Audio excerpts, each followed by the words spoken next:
When I was a kid, I thought my parents were superheroes. You know that feeling when you're 5 years old, staring up at people who seem to know everything and control everything. Where dinner magically appears, lights always turn on, and your scraped knee gets a band-aid and a kiss that somehow makes it all better? That was my mom and dad. But now, at 30 years old, I've finally come to terms with the fact that the people who raised me have slowly transformed into strangers. Strangers who just so happen to be emotionally manipulative, financially irresponsible, and, in my dad's case, capable of saying something I'll never forget. My name's Darren. I'm 30 now, living in a modest 2-bedroom apartment in Seattle with my dog, some half-dead plants I swear I'm trying to keep alive, and a solid job in data analysis that pays the bills, funds my quiet hobbies, and gives me the kind of peace I never had growing up. I'm not rich, but I'm stable. And to my parents, that apparently makes me an ATM with a guilt button. It started earlier this year with a call in January. "Hey, Darren, we just need a little help to get through this month," my mom had said. Her voice was soft, even sweet, like it always is when she's about to ask for something. They needed $5,000 to catch up on mortgage payments, cover some bills, and get back on track. I didn't ask too many questions. I just sent it. I told myself it was fine. I could afford it. And they raised me, right? This was me giving back. Then came the second call in April. This time it was my dad. Less sweet, more direct. "Look, I'll just be honest with you, Darren. We're in a tough spot. We made some investments that didn't pan out, and the bank's threatening action. We just need $10,000. You'll get it back, I swear." I hesitated. 10 grand wasn't pocket change. But then I thought about my siblings, my younger sister, Vanessa, who's still floating through her 20s like it's a gap year that never ended, and my brother, Jason, who's always between jobs, but somehow has a new gaming console every time I visit. They weren't stepping up. They never did. It was always me. So I caved.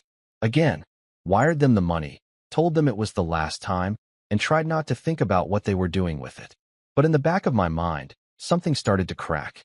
A little voice that kept whispering, "This isn't helping them. It's enabling them." And then came the third call, just last week. I'd just finished walking Baxter, my overly dramatic beagle who insists on sniffing the same 3 bushes for 20 minutes every night. I was back on the couch, heating up leftovers, when my phone buzzed. Mom's name flashed across the screen. I didn't answer at first. I let it go to voicemail. But then, 5 minutes later, it rang again. This time, Dad. "Hey." I answered, pressing the phone to my ear as I stirred the pasta in the microwave. "Darren," he said without preamble. "We need 15 grand. I froze. "No, how are you?" No lead-in. Just straight to the point. 15,000. I repeated, stunned. "For what?" "The house," he said. "The bank's pushing hard. We're trying to refinance, but we're short, and your mother's been stressing herself sick over this. We figured, look, you helped us before, you can help us now. Just this one last time." That phrase, "just this one last time," it made my stomach twist. Because I knew it wasn't the last. It never was. "I'm sorry," I said quietly, steadying my voice. "I can't. I've already helped twice this year. I told you last time, it was the last time. I have to take care of my own life, too." The silence on the other end wasn't just awkward. It was heavy, ominous. And then my dad snapped. "You know," he said, voice rising in a way that made me instinctively pull the phone away from my ear. "We'd actually have money saved if you were never born, and we didn't have to raise you." It hit me like a slap. My breath caught. I didn't even respond. I just hung up, blocked his number. Then Mom's. Then Vanessa's, who texted me 30 seconds later saying, "Please just talk to him." Then Jason's, who added, "You're being selfish, man." Now they're saying I'm heartless. That Mom and Dad might lose their house. That I'm the reason. But here's the thing. This isn't just about money. This is about years of being the responsible one. The one who always handled things, kept quiet, didn't make waves. It's about being the oldest and carrying everyone's burdens without question. It's about how I was treated growing up. Not just differently, but like I owed them something for being born. Like my life was a bill they never stopped paying, and now it was time for me to reimburse them with interest. And maybe I would have kept helping. Maybe I would have found a way to justify one more check. But when he said that, when he said they'd be better off if I'd never existed, something inside me snapped, too. Not in anger. In clarity. It wasn't the first time he said something cruel. Just the first time I finally believed he meant it. And that's where everything started to change. I haven't told anyone else this yet, not even my best friend, not even my therapist. I'm still processing, still trying to figure out what I'm going to do. But something tells me this time, I'm not going to let it slide. Not again. Because I'm done being the fallback plan. I'm done being their emotional crutch and financial safety net. And if my siblings think I'm heartless for walking away, they haven't seen anything yet. I didn't sleep the night he said it. I lay there staring at the ceiling, Baxter snoring beside me, my mind racing through 1,000 memories I didn't ask to relive. My dad's words echoed, on loop. We'd actually have money saved if you were never born. It didn't matter how I twisted them in my head, tried to file them away as an emotional outburst, or tell myself he didn't mean it. Because he did. You can't say something like that unless you've thought it before. And something told me that wasn't the first time the thought crossed his mind. Just the first time he said it out loud. The next morning, I didn't reach out. I didn't unblock anyone. I went to work, I answered emails, I took my lunch break and watched dumb videos to drown out the noise in my head. And when I came home, there were 5 voicemails waiting for me. 2 from Vanessa, 1 from Jason, and 2 from a number I didn't recognize but immediately knew was either my mom borrowing a friend's phone or my dad using his work line. I didn't listen to them, but I did open my email.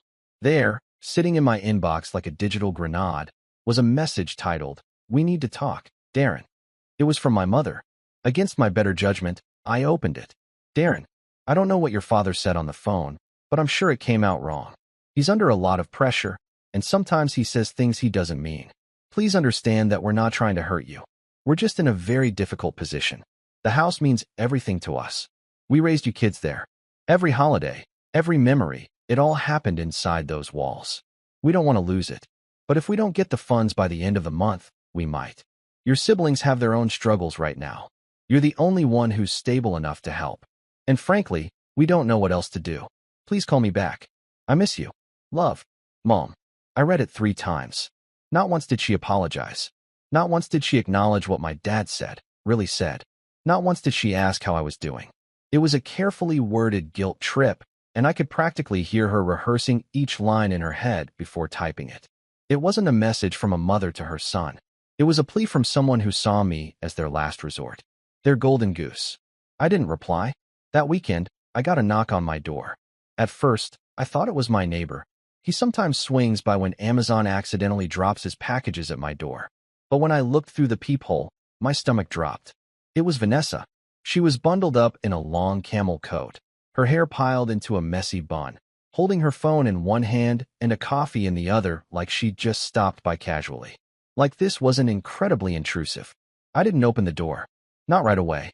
I just stood there debating. Then she knocked again and called out, "Darren, I know you're home. Your car's outside." I sighed and opened the door a crack. "What do you want?" She blinked, taken aback by how flat my voice was. "Can I come in?" "No. Seriously? You showed up uninvited." "I'm asking you seriously." She gave an annoyed huff and crossed her arms. "Okay, fine. I'll say it from here. Mom's been crying for 3 days.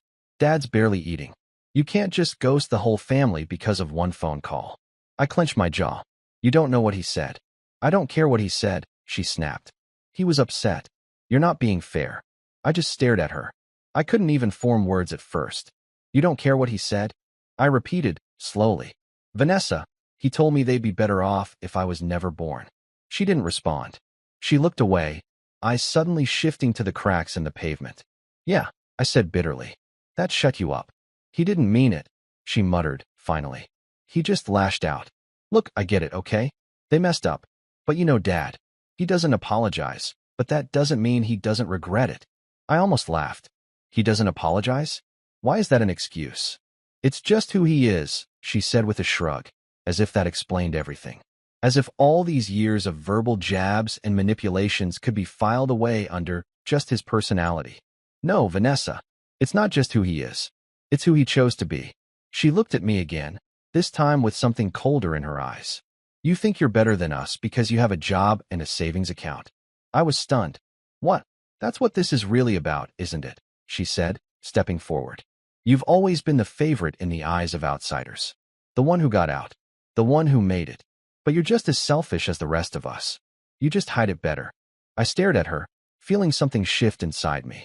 I had taken care of her when we were kids, covered for her when she snuck out, helped her with college applications she never submitted, gave her rent money twice when she moved out, and burned bridges with 2 different landlords.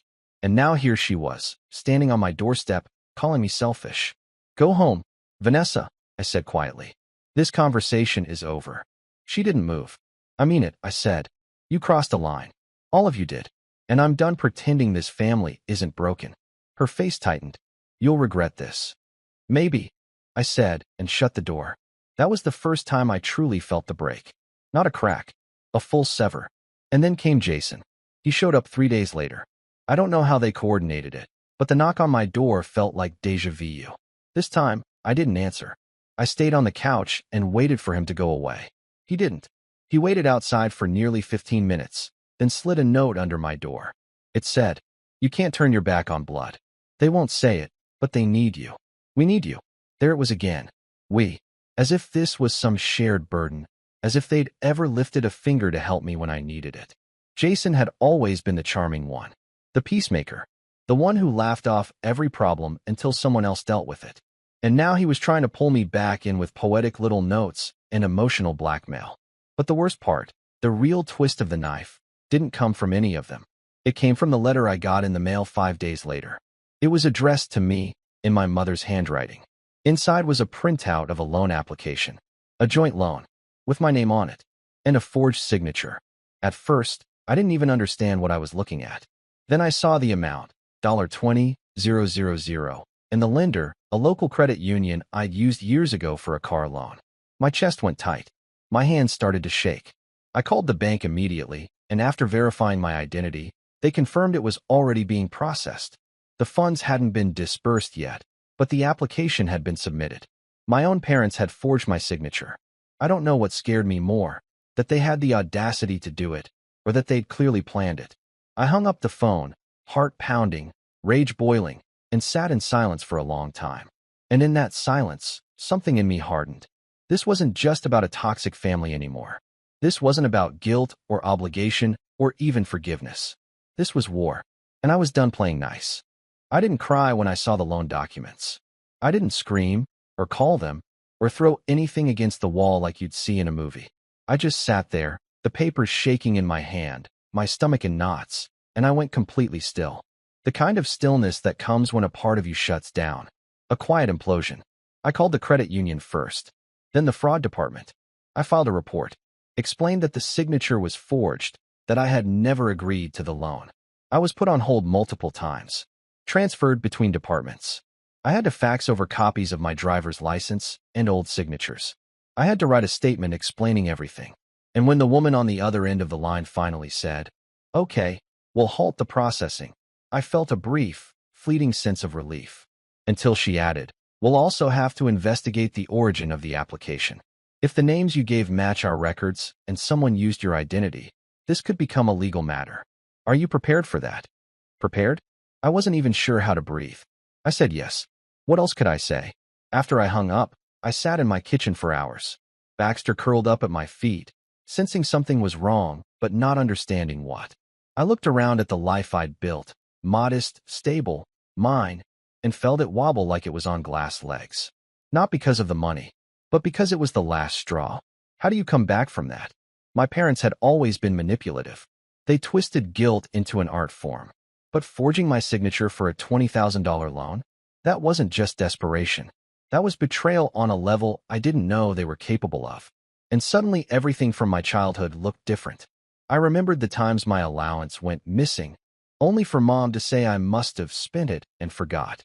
The savings bonds from my grandparents that disappeared mysteriously when I turned 18. The way my college fund dried up during my junior year, even though I had been told for years it was there and growing.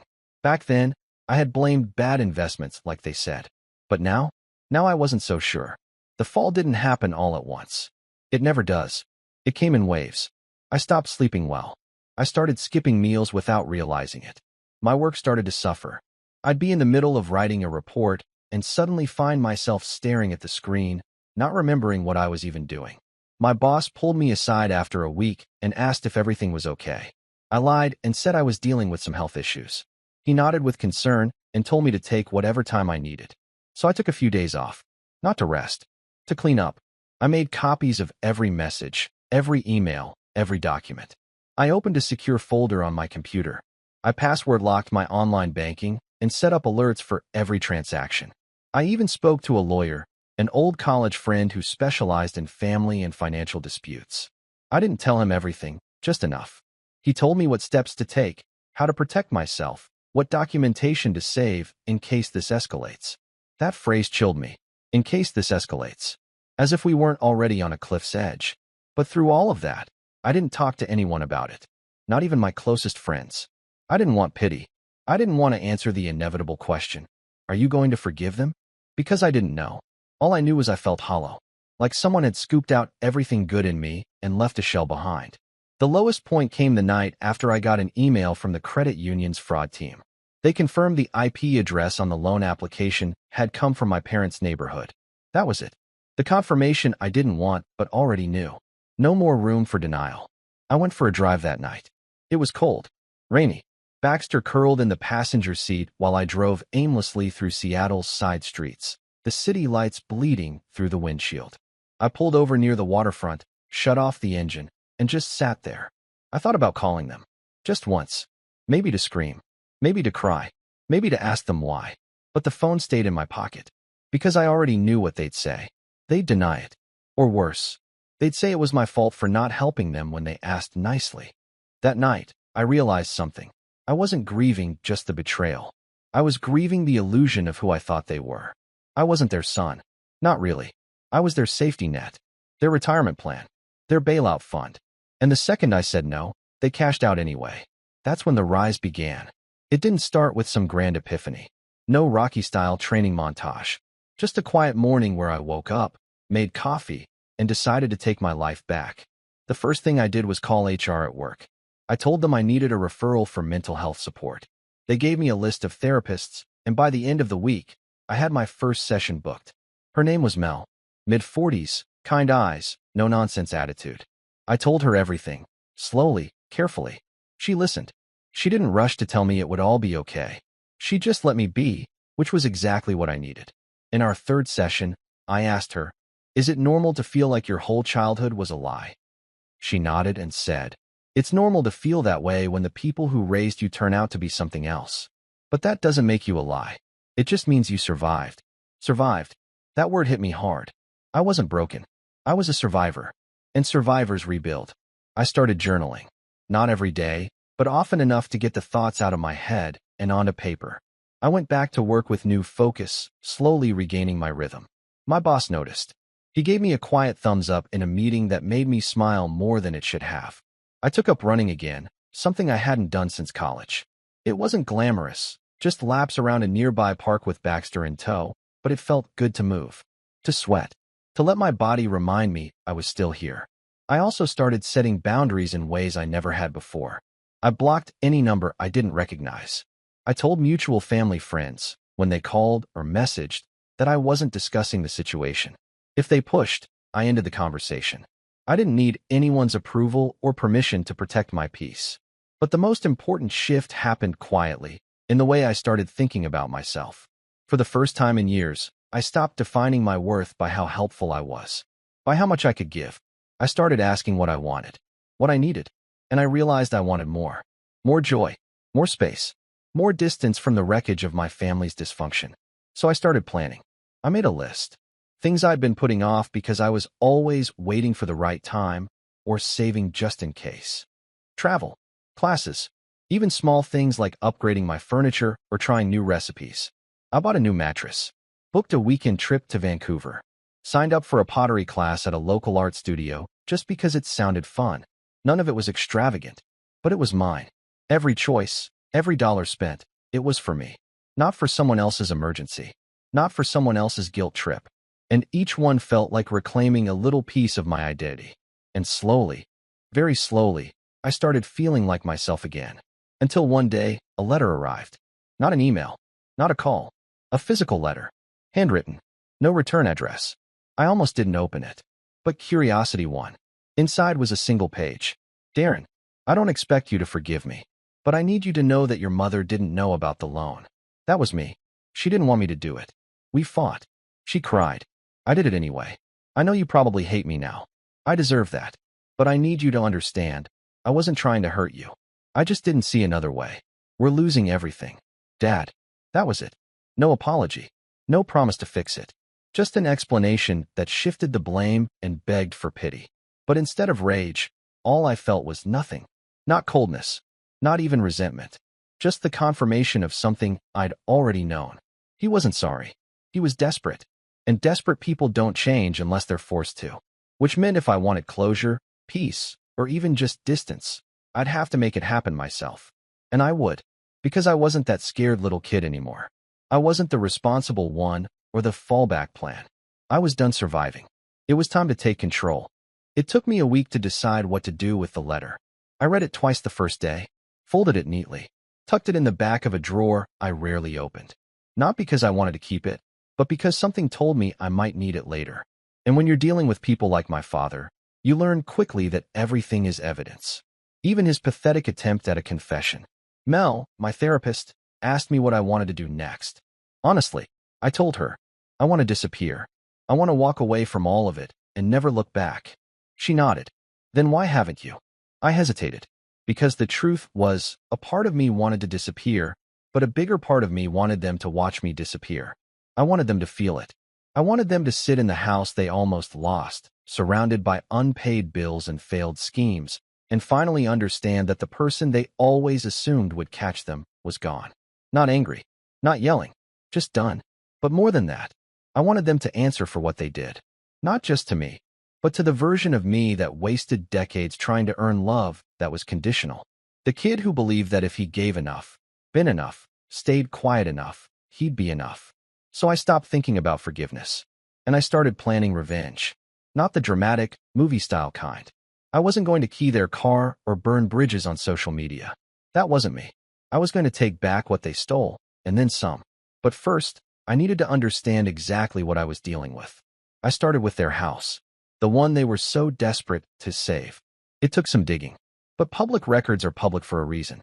After a few hours scouring county tax records and mortgage filings, I found it. The deed, the lien history, and the most recent refinancing attempt. And what I saw made me sit back in my chair and whistle low. They weren't just in trouble. They were drowning. The house had been refinanced 3 times in the last 5 years. The original mortgage had ballooned with bad interest rates, and based on the latest filing, they were behind by at least $30,000. The bank hadn't foreclosed yet, but the pre-foreclosure notice had already gone out. In short, they were out of options. Unless, of course, they had someone like me. Someone with good credit. Someone with stable income and no debt. Someone they'd tried to use. I kept reading. A name kept popping up on the paperwork. A man named Doug Wexler. He wasn't a family friend or neighbor. He was a private loan officer affiliated with a smaller regional lender known for giving risky loans to desperate borrowers. I looked him up. Sleazy as they come. Reviews were full of horror stories, jacked up fees, balloon payments, threats of legal action over missed payments. And my parents had gone to him? That told me everything. They were running out of people to manipulate. I filed that away. Next, I dug through my own records. Bank statements, transfers, old texts, even screenshots of Venmo receipts from years ago when I'd sent them a little something to help. I added it up. Over $67,000. That's how much I had given them over the last decade. Some of it small, some of it huge, all of it unreturned. I stared at that number for a long time.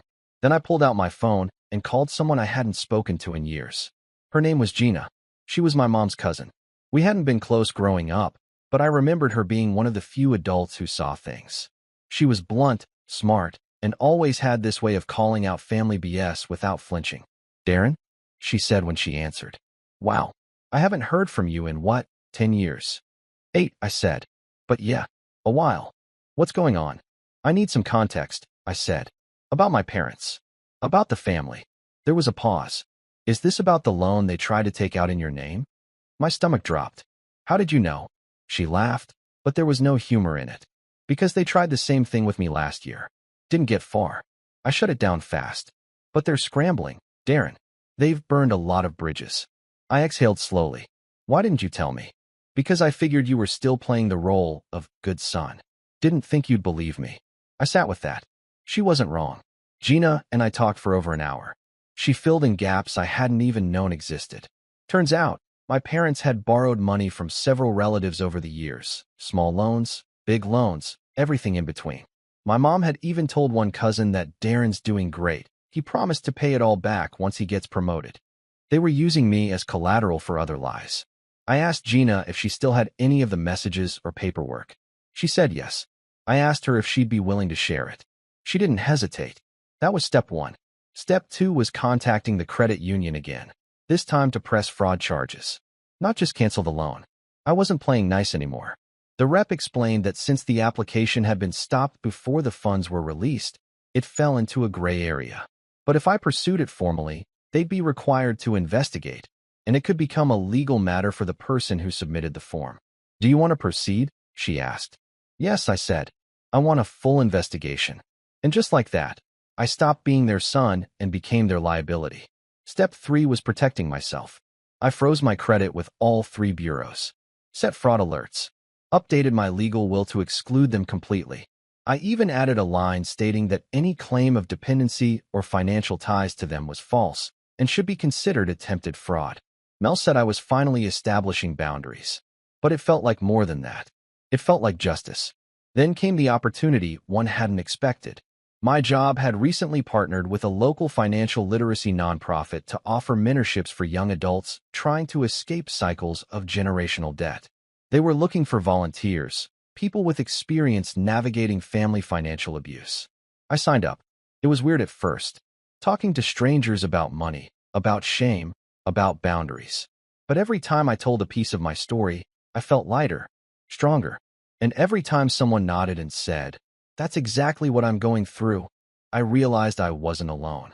For the first time in years, I felt like I had power. Not over them, over myself. But the real setup, the move that would shift everything, came when I discovered something buried in an old shoebox at the back of my closet. It was a copy of the deed to a small plot of land in Oregon. My grandfather's, left to me when he passed, but never developed. I had completely forgotten about it. I called a real estate agent friend, asked him to assess it. He called back a week later. "It's nothing fancy," he said. "But with the zoning changes this year, you could flip it to a developer for 6 figures. Maybe more." 6 figures. I stared at the deed. My parents didn't even know I still had it. They probably assumed it had been sold or was worthless. But it wasn't. And suddenly, an idea formed. An idea that would give me closure, leverage, and one last message they'd never forget. I wasn't going to yell. I wasn't going to fight. I was going to build something from the wreckage and then show them what they lost. But first, I needed to make sure the pieces were in place. The fraud case was moving forward. Gina had emailed me every document she had. The financial mentorship program wanted me to speak at an event. And the land deal? That was shaping up to be bigger than I imagined. I started drawing up plans. Not out of spite, out of clarity, because they took everything they could from me. Now it was time I gave them something back. Not money, not forgiveness, but the cold, undeniable truth. They burned the bridge, and I was building a new road, with their names carved into the concrete as a warning. It was quiet the morning everything fell into place. I made coffee like I always did, black, strong, 2 sugars. Baxter sat by the window watching birds he'd never catch. The sky outside was gray, soft with fog, and I remember thinking it felt like the right kind of weather for what I was about to do. Not dramatic, not loud, just inevitable. Revenge doesn't always come with a bang. Sometimes it arrives dressed in silence and paperwork, disguised as professionalism. By that point, the fraud case was officially opened. The credit union's investigation had wrapped. My father was flagged for identity theft. They confirmed the IP match, the timing, the forged signature, and even a phone call he made to clarify details on my behalf. He had pretended to be me, used my name, my social security number. The email he listed on the application was an old Gmail I hadn't used in 5 years, probably pulled from an old form or bill I left at their house. He hadn't just crossed a line. He built a whole damn bridge over it and set fire to everything behind him. They informed me that since I pressed charges, the matter would be handed off to a local prosecutor. There was a possibility of restitution. Jail time was unlikely. First-time offender, nonviolent. But the charge would stick on his record unless he fought it in court and won. I didn't flinch. Let him try. But that wasn't the satisfying part. Not yet. That came when I sold the land. The Oregon plot. The one my grandfather left me in a forgotten corner of his will, hidden beneath years of silence and legal dust. I hadn't thought about it in a decade, but it turned out the area around it had grown into a hot market for eco-retreat developers and tiny home communities. The buyer who reached out was a startup with a mission to turn abandoned plots into modern rustic escapes. They offered me $142,000. Cash. I signed the papers the same day. And then I bought the house next to my parents. No, not the house they lived in, the one next door. A slightly newer model. Similar layout. Better insulation. It had gone up for sale after the previous owner passed away, and the heirs wanted it off their hands quickly. The moment I saw it listed, I knew it was the perfect piece of the puzzle. I didn't buy it to move in. I bought it to watch.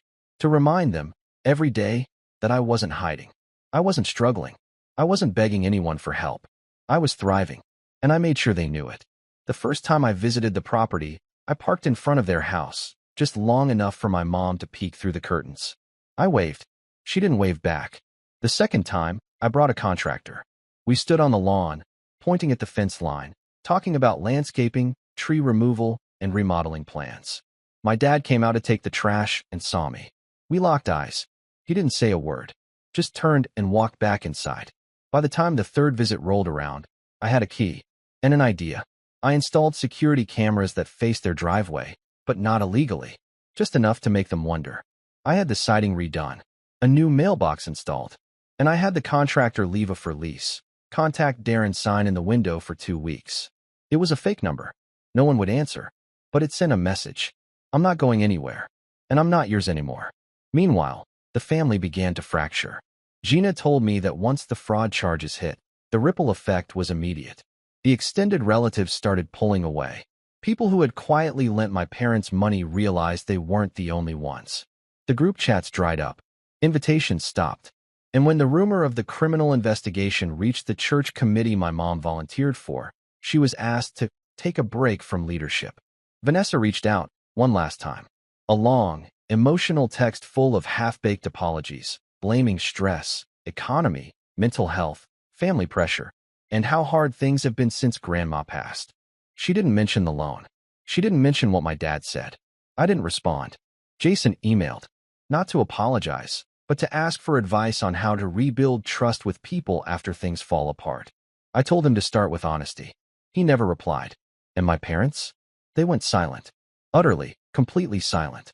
Until the foreclosure notice went up. Not on my property. On theirs. I saw it one morning, stapled to their front door. I had just pulled into the driveway next door to check the locks and update some paperwork. Baxter was in the back seat.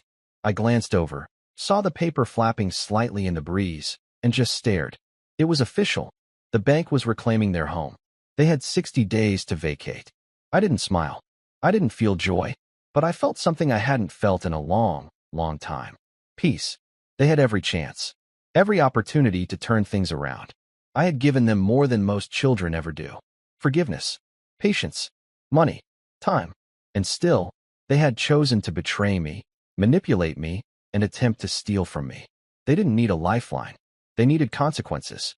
In the final days before the eviction, my mom tried one last move. A letter.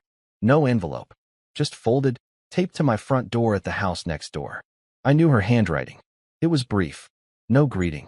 No salutation. Just this. I hope it was worth it. You were supposed to be our son, not our enemy. That was the last time I heard from either of them. The house sold at auction 3 months later. A young couple bought it and started renovating. I introduced myself as the neighbor. I even helped them haul debris once, just to be kind. And eventually, the whispers stopped. The texts stopped. The guilt stopped. I didn't need to explain myself. Because the people who mattered never would have treated me like that to begin with. And the people who did, they don't matter anymore. My therapist asked me recently if I ever missed them. Sometimes, I said. Then I paused. But it's not them I miss. It's the version of them I used to hope existed. The version I made up in my head. She smiled. That version wasn't real, she said. And she was right. The real version burned a bridge I spent years trying to repair. So I walked away and built a kingdom on the ashes. I wasn't the villain in their story. I was just the first one who stopped playing along.